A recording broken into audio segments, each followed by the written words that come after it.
বিধি এতিয়া কথাটো হৈছে কি আমিষ নিৰামিষ মানুহৰ নিজৰ চইচৰ বস্তু আমি গৃহস্থ আমি কি আগবঢ়াওঁ সেয়া আমাৰ কথা আৰু আমি আগবঢ়োৱা আহাৰ ৰাইজে গ্ৰহণ কৰে নে নকৰে সেয়া ৰাইজৰ কথা গতিকে কিছু লোকে গ্ৰহণ কৰিব পাৰে কিছু লোকে গ্ৰহণ কৰিব নোৱাৰিলে আৰু কিছু লোকে মানে এই জাননীখনৰ কাৰণে মানে বাধ্যত পৰি তেওঁলোকে নহাকৈ থাকিবলগীয়া হ'ল আৰু আমিষ আহাৰৰ কথা মানে চিন্তা কৰিয়ে বা গোটেই সংঘৰ মানে নীতি নিয়মৰ কথা চিন্তা কৰিয়ে আমাৰ মিতিৰৰ ঘৰে কৈছিলে যে আমি চকলং খেলি ছোৱালীজনী লৈ যাম তো আমি ক'লোঁ যে নাই আমি মানে শংকৰ সংঘৰ সংঘী চকলং খেলিলে হয়তো মানে তেওঁলোকে মানে আৰু বেয়া পাব গতিকে আপোনালোকে এইটো নকৰিব আমাৰ মানে অনুৰোধ মানি তেওঁলোকে চকলংখন নেখেলাকৈ নিলে আৰু যিহেতু আমিষ আহাৰৰ মানে ব্যৱস্থা কৰা হৈছে আমি বিধি পাঠৰ ব্যৱস্থা আমি কৰা নাই গতিকে বিয়াখনত মানে মাংগলিক কিবা এটা কৰিছোঁ বুলি তেনেকুৱা একো নাই আমিষ মানে ব্যঞ্জনৰ কাৰণে ভকত মানে হ'লেও আহিলে মানে বাহিৰৰ সংঘৰ নহয় মানে কাষৰ পাজৰ মানে কেইজনমান বয়োজ্যেষ্ঠ মানুহক আমি নিমন্ত্ৰণ কৰি আনিলোঁ তেখেতসকলকে সেৱা কৰি ছোৱালীজনী ওলাই গুচি গ'ল মানে বিধি পাঠটো আপোনালোকৰ সমাজৰ ফালৰ পৰা নহয় বিধি পাঠটো আমাৰ ফালৰ পৰা আমি কৰা নাই আমি ব্যৱস্থা কৰা নাই বিধি পাঠৰ মানে শংকৰ সংঘত বিধি পাঠ কৰা হয় আমি মানে কৰোৱা নাই চকলঙো তেওঁলোকে চকলং খেলোৱা নাই আমিও বিধি পাঠৰ ব্যৱস্থা কৰোৱা নাই এতিয়া ছোৱালীগৰাকীয়ে ভকতক ৰাখি লৈ যাবলগীয়া হ'ল কিবা দিনা আপোনালোকক আৰু বেলেগকৈ একো জনোৱা নাই নাই জনোৱা নাই মানে নিয়মৰ কথা যেতিয়া ক'লে কিছুমান নীতি নিয়ম সদায় পালন কৰি থাকিব নোৱাৰি কিছুমান শিথিলতাৰ প্ৰয়োজন হয় এতিয়া 12 তাৰিখে মোৰ ডাঙৰজনীৰ ভনীৰ বিয়া আছিলে 12 ফেব্ৰুৱাৰীত আৰু তাই বিয়াৰ উপলক্ষে আমি 7 ফেব্ৰুৱাৰীৰ দিনা নাম এভাগ আমি পাতিছিলোঁ আমাৰ প্ৰাথমিকক আমি মাতিলোঁ আৰু সেই একেদিনাই এইটো মানে বছৰেকীয়া নাম বুলিও ধৰা হৈছিলে আমি বছৰেকত এখন নাম লওঁ আমি এতিয়া কথাটো হ'ল কি এতিয়া 12 তাৰিখৰ বিয়াত মানে আমিষ ব্যঞ্জন পৰিৱেশন কৰা হ'ব বুলি গম পাই মানে প্ৰাথমিকৰ ভকতসকলে আঞ্চলিকক জনালে যে তেওঁলোকৰ ঘৰত এনেকুৱা আমিষ ব্যঞ্জনৰ ব্যৱস্থা কৰা হৈছে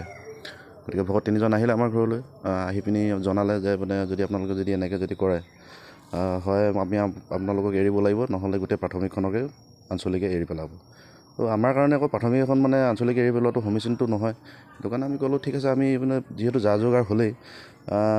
আমি এইটো মানে বাতিল কৰিব নোৱাৰোঁ বহুত দূৰ দূৰণিৰ পৰা আলহী অতিথি আহে সুদা ভাতনো নিৰামিষ ভাত এসাঁজনো আমি কেনেদৰে খুৱাই পঠাওঁ দিল্লীৰ পৰা আহিছে গুৱাহাটীৰ পৰা আহিছে নগাঁও বৰপেটা বিভিন্ন ঠাইৰ পৰা আলহী আহিছে সিহঁতৰ লগৰ আছে কিমান তেওঁলোককতো আমি নিৰামিষ ব্যঞ্জন মানে খুৱাই পঠাব নোৱাৰোঁ তো আমি মানে আমিষ দিয়াৰ সিদ্ধান্ত আমি ধৰি থাকিলোঁ আমি মানে আমিষেই দিব লাগিব আমাৰ উপায়ো নাই তো তেওঁলোকে তেতিয়া ক'লে তেনেহ'লে আমি নামভাগত আমি উপস্থিত থাকিব নোৱাৰিম মানে যদি থাকে মানে নামৰ ওপৰত লাগিব তো আমি সেইবিলাক চব কথা জানি বুজি মানে 5 দিনৰ আগেয়ে আমি নামভাগ আমি পাতিছোঁ তেওঁলোকে অন্ততঃ মানে নামভাগ মানে পাতি ছোৱালীজনীক মানে আশীৰ্বাদ একাজলি দিব পাৰিলেহেঁতেন মানে নামৰ ওপৰত কথা তাত প্ৰশ্ন নাহে তাৰপিছত জাননীও জাৰি কৰা হ'ল 6 তাৰিখে মানে আঞ্চলিকত জৰুৰীভাৱে কাৰ্যনিৰ্বাহক সভা বহুৱাই জাননী জাৰি কৰা হ'ল যে আমাৰ ঘৰত মানে বিয়া খাবলৈ কোনোবা যদি শংকৰ সংঘৰ সংগী আহে তেনেকৈ সংগীক মানে কিবা কি কৰে তেওঁলোকে নাজানো আৰু মানে কি বাৰণ কৰা হওক বুলি প্ৰস্তাৱ মানে লোৱা হওক বুলি তেওঁলোকে এখন জাননী দিলে তো এতিয়া কথাটো হ'ল কি আমি যিমান মানুহ মাতিছিলোঁ তাৰ আধা মানুহে আহিলে আধা মানুহ নাহিলে আমাৰ মানে আমাৰ বংশৰ আমাৰ পৰিয়ালৰ মানুহো আহিব নোৱাৰা হ'ল তেওঁলোকে দুখ কৰিছে কাপোৰ চিলাই মেলি চব ঠিক ঠাক কৰাৰ পাছতো বিয়াখনলৈ আহিব নোৱাৰিলে বহুতে আহিব নোৱাৰিলে বহুতে মানে প্ৰত্যাহ্বানো জনালে তেওঁলোক আহি উপস্থিতো হৈছেহি কথাটো থুলমূলকৈ সেইখিনিয়ে যে আমি দুখ পাইছোঁ আমাৰ বেলেগ নাই আমি মানে কি